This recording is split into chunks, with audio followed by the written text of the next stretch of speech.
नमस्कार, मैं अशोक कुमार पांडे। स्वागत है आपका टीसीएच पर। कल संभल में जो कुछ हुआ वो सारी खबर तो आपके पास आ ही गई होगी। कल खबर आई कि 2 लोग मारे गए, आज सुबह खबर आई कि 5 लोग मारे गए हैं, यानी 3 और लोगों की हॉस्पिटल में डेथ हो गई जिनको गोली लगी थी। अब संभल की पुलिस कह रही है हमने कोई गोली नहीं चलाई, हमने तो गोलियां चलाई ही नहीं। तो फिर जिन लोगों के सीने में गोलियां पाई गई हैं वो गोलियां कहां से आई? या तो कोई आसमानी ताकत होगी जो गोली चला रही होगी, या फिर खुद अपने पॉकेट में लेके वो लोग गोली आए होंगे और अपने सीनों में चुभो ली होगी, या पुलिस आगे आगे होगी, पीछे कोई और होगा जो गोली चला रहा होगा। बड़ी बात यह है कि 5 लोग मारे गए हैं, और अगर 5 लोग मारे गए हैं तो इसका जवाब पुलिस को देना चाहिए कि वो कैसे मारे गए हैं, किसने गोलियां चलाई हैं। एक पूरा का पूरा ट्रेंड बन गया है। अगर आप देखेंगे तो एक पूरा का पूरा ट्रेंड बना हुआ है। मैं आपको 20 दिसंबर 2019 की याद दिला रहा हूं, जब सीएए वाला मूवमेंट चल रहा था। उस समय लोग विरोध कर रहे थे, विरोध के ऊपर गोलियां चली, बाकी सारा कुछ हुआ और 23 लोग मारे गए। 23 के 23 मुसलमान थे। उसके बाद अगस्त 2020 में बेंगलोर की घटना बता रहा हूं। उस समय भारतीय जनता पार्टी की सरकार थी कर्नाटक में। पैगंबर साहब पर उल्टी सीधी टिप्पणी हुई थी, जो अब एक रूल बन गया है, लगातार इस तरह की टिप्पणियां होती रहती हैं। उसके खिलाफ लोग जुलूस में निकले। उस समय फिर गोलियां चली थी और अब 3 लोग मारे गए थे। अब संभल में 5 लोग और मारे गए हैं। यानी एक ट्रेंड बन गया है कि भाजपा की सरकारी गोली से मुसलमानों की हत्या हो रही है। मामला पूरा क्या है? मामला अजीबो गरीब है। मामला यह है कि संभल की एक अदालत में विष्णु जैन नाम के एक वकील ने एक केस दर्ज किया। यह वही आदमी है जो भोजपुर में केस दर्ज कर चुका है, कुतुब मीनार में केस दर्ज कर चुका है, इसके अलावा ताजमहल पे केस दर्ज कर चुका है, और पता नहीं कितनी इमारतों पर केस दर्ज कर चुका है कि यह सारी की सारी जो है पहले मंदिर थी।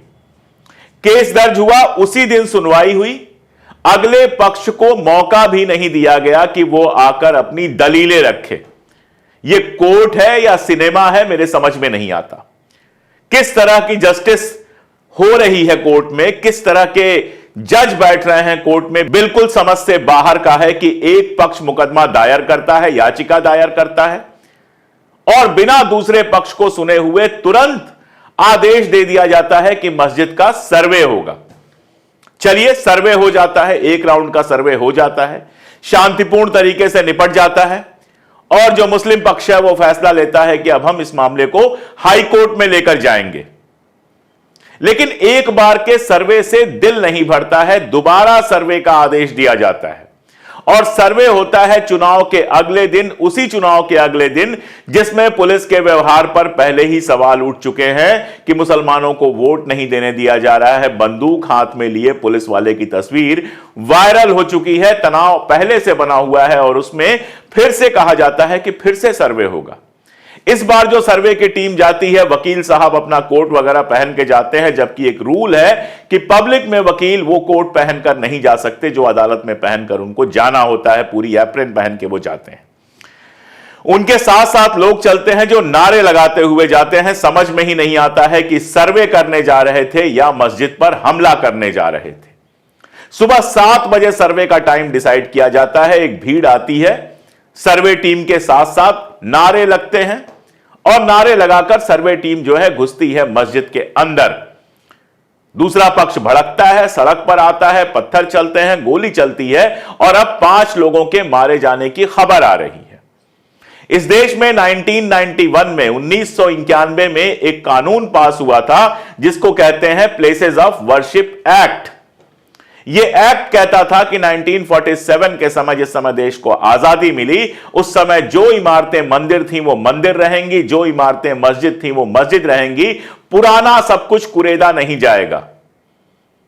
लेकिन यह एक्ट एक तरफ रहता है। चंद्रचूड़ साहब तो वैसे ही इस एक्ट को किनारे लगा चुके हैं। चंद्रचूड़ साहब को बड़ी चिंता थी कि उनके रिटायर होने के बाद उनकी लेगेसी क्या होगी, उनको कैसे याद किया जाएगा। संभल में जो कुछ हुआ है, यह सारा कुछ जज साहब आपके नाम भी दर्ज होगा। आपने राम जन्मभूमि मामले के फैसले में जिस तरह से प्लेसेस ऑफ वर्शिप एक्ट को किनारे किया है, उसी को फॉलो कर रहे हैं ये जज। जबकि एक्ट साफ साफ कहता है 1947 से पहले की बात पर हम नहीं जाएंगे। अगर 1947 जो डेट उसमें है 15 अगस्त 1947 की डेट जो हमारी आजादी की है, उस डेट पर जो मंदिर था वो मंदिर रहेगा, जो मस्जिद था वो मस्जिद रहेगा। लेकिन यहां पर बाबरनामा और क्या क्या तलाशा जाता है और बाबरनामा वगैरह जो तलाशा गया है, मैं यहां बहुत डिटेल में नहीं जा सकता, उसको आराम से रिबटल किया जा सकता है। आराम से अगर यह मामला हाई कोर्ट में जाता तो दूसरा पक्ष सारे के सारे अपने तर्क रखता, जिसका यहां तक मानना है, कई सारे इतिहासकारों का मानना है कि बाबर ने एक मस्जिद की मरम्मत तो वहां करवाई थी संभल में, लेकिन मूलतः वो मस्जिद पहले से मौजूद थी और शायद तुगलक शासन में वो मस्जिद बनी थी। इतिहास को कुरेदते चले जाएंगे तो पता नहीं क्या क्या मिलेगा। मैं आपको अगर कुछ वाकये बताऊं तो आप आश्चर्यचकित रह जाएंगे। राहुल सांकृत्यायन हिंदी के बहुत बड़े विद्वान रहे हैं और बहुत बड़े बौद्ध विद्वान रहे हैं। उनकी अगर किताबें आप पढ़िए तो आपको पता चलेगा कि वो मानते हैं कि कितने ही ऐसे मंदिर हैं जो बौद्ध मंदिरों को तोड़कर बनवाए गए हैं। यहां तक कि केदारनाथ, बद्रीनाथ में भी वो गए और वहां पर भी उनका कहना है कि यहां जो मूल मंदिर थे वो बौद्ध मंदिर थे। कश्मीर के अंदर कितने ही मंदिर हैं जिनके बारे में कहा जाता है बौद्ध मंदिरों को तोड़कर बनवाया गया है। कई सारे बौद्ध ग्रंथ हैं जो दावा करते हैं कि पुष्यमित्र शुंग के समय कई सारे हजारों लाखों जो बौद्ध स्तूप थे, बौद्ध मंदिर थे, उनको तोड़कर उनकी जगह पर हिंदू मंदिर बनाए गए। तो करवाइए खुदाई, मंदिरों की भी खुदाई करवाइए, राष्ट्रपति भवन की खुदाई करवा लीजिए, संसद की खुदाई करवा लीजिए, पूरे देश को खोद डालिए। कश्मीर से शुरू कीजिए, कन्याकुमारी तक, राजस्थान से शुरू कीजिए, आसाम तक, और पूरे देश को खोद डालिए। क्योंकि देश को आगे तो ले नहीं जाना है आपको, देश को तो आपको 13वीं, 12वीं, 10वीं और 9वीं सदी में लेकर जाना है। तो खोद डालिए सारे घर, खोद डालिए सारी इमारतें जितनी बनी हुई हैं और खोद के निकालिए कि उसके नीचे क्या था। आपको मिलेगा कि गोरखपुर कोतवाली में जो कोतवाली बनी हुई है, वह अंग्रेजों ने एक मुस्लिम देशभक्त के घर को जलाकर उसको जमींदोज करके वहां पर कोतवाली बनी थी। तो क्या आप उनके खानदान के लोगों को फिर से ढूंढिएगा और उस कोतवाली की जमीन को उनके हवाले कीजिएगा? जो देखो वही तमाशा किए जा रहा है। हर मस्जिद के नीचे आपको शिवलिंग दिखाई दे रहा है। ये जो वकील है, ये ताजमहल के खिलाफ भी पहुंचा हुआ है, ये कुतुब मीनार के खिलाफ भी पहुंचा हुआ है, ये जो भोजशाला विवाद चल रहा है उसके खिलाफ भी पहुंचा हुआ है। इसके पास कोई और काम नहीं है। इसकी प्रोफाइल तलाशिएगा तो पक्का संघी आदमी है। अभी कल रजत शर्मा का वीडियो चल रहा था। रजत शर्मा अपने वीडियो में बता रहे थे कि मोहन भागवत ने भी कहा था कि हर मस्जिद के नीचे मंदिर ढूंढना बंद कर देना चाहिए। संभल में मंदिर के नाम पर जो हुआ, जिस तरीके से हुआ, वो दुर्भाग्यपूर्ण है। कोर्ट ने बिना दूसरे पक्ष को सुने याचिका को मंजूर कर लिया, सर्वे का आदेश भी दे दिया। 2 घंटे में सर्वे शुरू भी हो गया और रिपोर्ट भी बन गई। इतनी जल्दबाजी की क्या जरूरत थी? इससे अविश्वास पैदा होता है। अगर किसी को दावा करना भी है तो प्रॉपर तरीके से करे, कोर्ट पे दोनों पक्षों की सुनवाई हो, लेकिन ऐसा हुआ नहीं। जब राम मंदिर पर सुप्रीम कोर्ट का फैसला आया था तो लगा था अब ऐसे और विवाद खड़े नहीं होंगे, लेकिन कुछ लोग हैं कि मानते नहीं। इसीलिए मैंने आपको मोहन भागवत का वो पुराना बयान सुनवाया जिसमें वो कह रहे हैं कि हर मस्जिद के नीचे शिवलिंग खोजना ठीक नहीं है। मोहन भागवत की बात बिल्कुल सही है। हर मस्जिद को मंदिर कहना, हर जगह विवाद खड़ा करना समाज के लिए अच्छा नहीं है। ठीक बात है, यहां पर तो उनसे सहमत होना पड़ेगा। रजत शर्मा ने बहुत दिनों बाद कोई ऐसी बात कही है जिससे आप सहमत हो सकते हैं, लेकिन मोहन भागवत से यह सवाल तो पूछना ही पड़ेगा कि इस देश में जो ये आग लगी है, इसको लगाने की जिम्मेदारी आगे आकर आप क्यों नहीं लेते हैं? जब आपने मथुरा और बाबरी का सवाल उठाया, उसी दिन तय हो गया था कि देश में यह तमाशा रोज के रोज बढ़ता चला जाएगा। जिस समय बाबरी का फैसला आया था, बहुत सारे लोगों ने कहा था कि चलो ये विवाद हल हो गया, अब आगे ये सब कुछ नहीं होगा। लेकिन उस समय भी मैंने कहा था और आज भी मैं कह रहा हूं कि इतिहास को बदलने का मामला जब जब आएगा तो वो कहीं थमने वाला नहीं है, वो आपके आंगन और आपके चौराहे तक जाएगा। इन जमीनों में जाने क्या क्या दबा हुआ है, जाने कितने राज दबे हुए हैं और कितने राज ऐसे हैं जिनको क्रिएट किया गया है जबरदस्ती। ये जो मस्जिद है, 500 साल से ज्यादा वक्त से यहां नमाज पढ़ी जा रही है। 500 साल बाद आप चाहते हैं इसको बदल दिया जाए? कितने ऐसे तमाशे पहले भी आप कर चुके हैं। इतिहास खंगालने पर सब कुछ उल्टा मिलता है। आज मैं यहां पूरी जिम्मेदारी के साथ कह रहा हूं कि कोई बैठकर अगर राम जन्मभूमि बाबरी मस्जिद का जो पूरा फैसला है वो फैसला बैठकर पढ़ ले तो भी उसके समझ में आएगा कि इतिहास के हवाले से नहीं, इमोशंस के हवाले से किया गया है, बहुसंख्यक को संतुष्ट करने के लिए किया गया है। आज अगर कोई दावा कर दे कि जहां राष्ट्रपति भवन है वहां नीचे हमारा मंदिर हुआ करता था, तो क्या हमारे जज साहिबान एक सर्वे टीम भेज देंगे कि चलो अब खोदो राष्ट्रपति भवन को, जो उसके खूबसूरत पार्क हैं उनको खोदो, जो पूरी जमीन है उसको खोदो और नीचे देखो कहीं कोई मंदिर का अवशेष तो नहीं मिल रहा या मस्जिद का अवशेष तो नहीं मिल रहा। अंग्रेजों ने बनवाया था, उनके जमाने में तो कोई यह मुश्किल काम था नहीं, कुछ भी कर सकते थे। कोई कल को कह दे कि प्रधानमंत्री जिस घर में रहते हैं उस घर के नीचे मस्जिद थी या मंदिर था, तो क्या प्रधानमंत्री का घर खुदवाया जाना शुरू हो जाएगा? कहने वाले तो यहां तक कहते हैं कि बंबई में अंबानी का जो महल बना है वो वक्फ बोर्ड की जमीन पर बना हुआ है, जरा सर्वे करवा के उसको भी देख लीजिए, उसको भी खुदवा के देख लीजिए जज साहब, अगर आपकी हिम्मत है। लेकिन नहीं, ये आप नहीं कर सकते हैं। आप किसी भी तरह से वहां पर बिना दूसरे पक्ष को सुने हुए लोगों को भेज देते हैं सर्वे करने के लिए, और एक बार के सर्वे में बात नहीं बनती है तो दूसरी बार सर्वे पूरा इस तरह से किया जाता है कि वहां लोग भड़के, गोलियां चलें और लोग मारे जाएं। और हमारे जो सरपरस्त हैं, जो नेता हैं, वो कहां हैं? सबने ट्वीट कर दिए। अखिलेश यादव जी ने ट्वीट कर दिया, राहुल गांधी जी ने ट्वीट कर दिया, प्रियंका गांधी जी ने ट्वीट कर दिया, मायावती जी ने ट्वीट कर दिया, और असदुद्दीन ओवैसी साहब ने भी ट्वीट करने के बाद संसद में कहा कि हम एडजर्नमेंट मोशन लेके आएंगे। संभल क्यों नहीं जा रहे हैं? चुनाव होता है तो गली गली पहुंच जाते हैं आप लोग। आज संभल में क्यों नहीं है आप लोग? बहराइच में एक लड़का मारा गया था, सरकार ने तुरंत उसके परिवार से मुलाकात भी की और लाखों रुपए का मुआवजा भी दिया। ये जो 5 लड़के मारे गए हैं वहां पर, इनको क्यों नहीं मुआवजा मिल रहा है? यह सवाल क्यों नहीं उठाया जा रहा है? क्यों नहीं जो विपक्ष है, जो खुद को मुसलमानों का सरपरस्त कहता है, जिसके पीछे मुसलमान जाते हैं और वोट देते हैं, वो अपनी जेब से कम इनको इतना मुआवजा दे दे कि इनके घर वाले जो हैं थोड़ी राहत की सांस ले सकें। इसमें ऐसे लोग हैं जो अपने घर के इकलौते कमाने वाले लोग थे, लेकिन नहीं, विपक्ष को भी मुसलमानों का वोट चाहिए। उनके साथ जाकर खड़े होने की बात कहीं नहीं आएगी, चाहे उन्हें मार दिया जाए, चाहे उनका घर गिरा दिया जाए, चाहे कुछ भी हो जाए। लेकिन इनके बीच में कभी यह बात नहीं आएगी कि चलो कम से कम चल के जो मारा गया व्यक्ति है उससे मिल तो लें, उसके परिवार से कुछ राहत तो दे दे, लीगल सपोर्ट तो दे दे कम से कम। लेकिन नहीं, बस एक ट्वीट किया, बात खत्म। सिर्फ वोट बैंक है मुसलमान की जाए, कभी ओवैसी साहब को वोट दे आए, कभी कांग्रेस को वोट दे आए, कभी सपा को वोट दे आए, कभी बसपा को वोट दे आए। लेकिन जिस समय उसके साथ खड़े होने की बात आए, एक ट्वीट करके या संसद में एक प्रस्ताव लाके बात खत्म हो जाए, इसके आगे कोई नहीं बढ़े। और एक बात मुझे मुसलमानों से भी कहनी है, अगर मेरा चैनल मुसलमान देख रहे हो कुछ, तो उनसे भी मुझे यह बात कहनी है। कब आपके समझ में आएगा कि यह सारा कुछ आपकी जान लेने के लिए जानबूझकर किया जाता है? हो रहा था सर्वे, हो जाने देते। सर्वे के बाद तुरंत कोई कार्रवाई तो नहीं कर सकते थे जज साहब? हाईकोर्ट में जाने की आपकी तैयारी थी, आप हाईकोर्ट में जाते, वहां से स्टे लेके आते, मुकदमा चलता, लंबा मुकदमा चलता, आप प्लेसेस ऑफ वर्शिप एक्ट के आधार पर लड़ते, और मैं कह रहा हूं आप जीतते भी।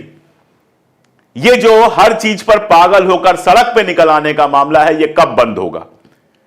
कब अपने लड़कों को समझाएंगे कि हर चीज पे पागल होकर सड़क पे आओगे तो लाठियां खाओगे, गोली खाओगे, तुम ही मारे जाओगे और तुम्हारा ही घर गिराया जाएगा? सरकार तो यही चाहती है कि कैसे भी उन लोगों को जिनको रोजगार नहीं दे सकती है, जिनको कोई सुविधा नहीं दे सकती है, उनको यह दिखाए कि अब्दुल की चूड़ी टाइट है।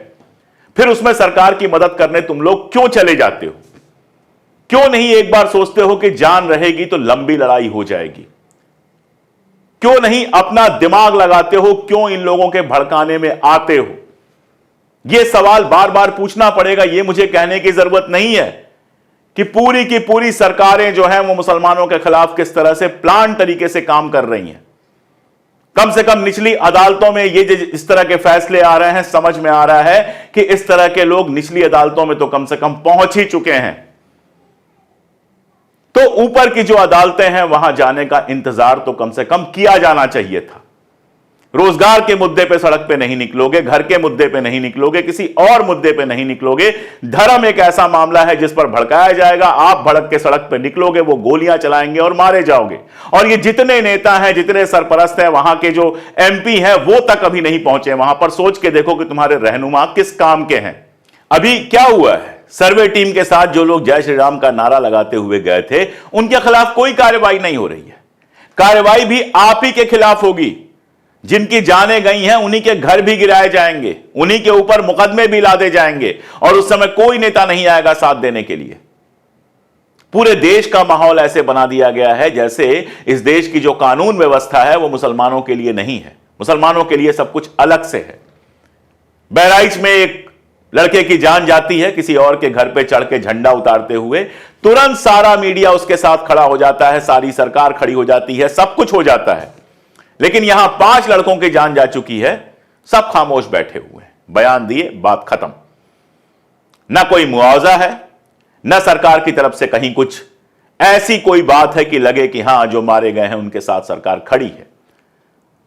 बस पुलिस ने भी कह दिया कि हमने गोली नहीं चलाई, हमलावरों की गोली लगी है। अब ये हमलावर कौन थे? क्या वो आपस में ही गोलीबारी कर रहे थे? ये सब सवाल मत पूछिए। ये सवाल आप पूछेंगे तो फिर आप देशद्रोही हो जाएंगे। लेकिन एक बात मैं जानता हूं, मैंने दुनिया का इतिहास पढ़ा है, इतिहास का ही मैं विद्यार्थी हूं।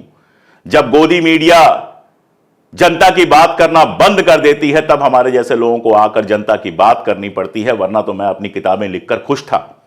और दुनिया के इतिहास से मैं जानता हूं कि जब भी कहीं भी किसी कौम को इस तरह से किनारे कर दिया जाता है, दीवार से कर दिया जाता है और सारे निशाने उसी की तरफ लगते हैं, तो वो मुल्क कभी शांत नहीं रह पाते हैं।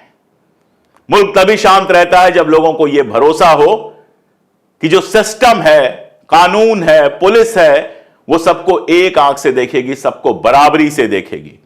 कई बार मुझे ऐसा लगता है कि मोदी जी और योगी जी के बीच में कंपटीशन चल रहा है कि कौन कितना ज्यादा डिवाइडर इन चीफ बन सकता है। एक कहता है कटेंगे तो बटेंगे, दूसरा कहता है एक रहेंगे सेफ रहेंगे। एक दिखाता है मैं कितना कट्टर हूं, दूसरा दिखाता है मैं कितना कट्टर हूं।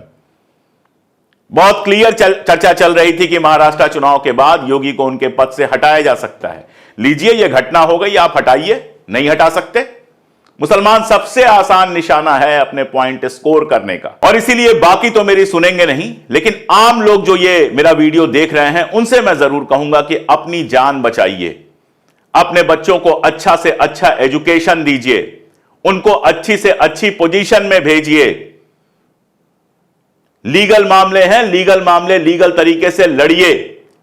सड़क पर आकर जब भी आप विरोध करने की कोशिश करेंगे, आपके साथ कोई खड़ा नहीं होगा, जान भी आपकी ही जाएगी, मुकदमा भी आपके ही साथ होगा, घर भी आपके ही गिरेंगे, और सब बैठे बैठे देखते रहेंगे। काश मैं सुप्रीम कोर्ट से यह अपील कर पाता और सुप्रीम कोर्ट मेरी यह अपील सुनती कि प्लेसेस ऑफ वर्शिप एक्ट को लेकर एक क्लियर, बहुत साफ सुथरा, सीधे शब्दों में एक फैसला वो देती और उसको सबके लिए लागू करना जरूरी बनाती कि 1947 से पहले के जो स्ट्रक्चर्स हैं उनमें किसी तरह की छेड़छाड़ बर्दाश्त नहीं की जाएगी।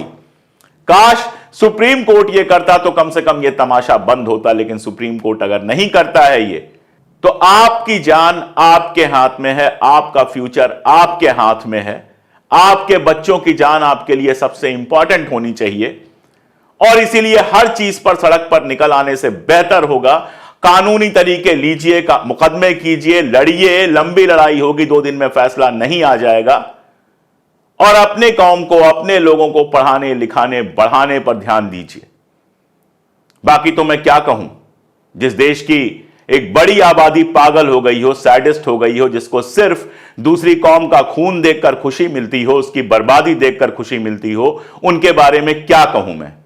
उनके बारे में कुछ कहने का कोई फायदा नहीं है। लेकिन मैं इतना जानता हूं कि इतनी लाशों, इतने खून, इतनी बर्बादियों से बनी हुई जो गद्दी होती है ना, जिस पर बैठकर राजा इतराता है, वो गद्दी बहुत लंबी चलती नहीं है। वो गद्दी कई बार राजा के ही गले की फांसी बन जाती है। आज के लिए इतना ही। बहुत शुक्रिया।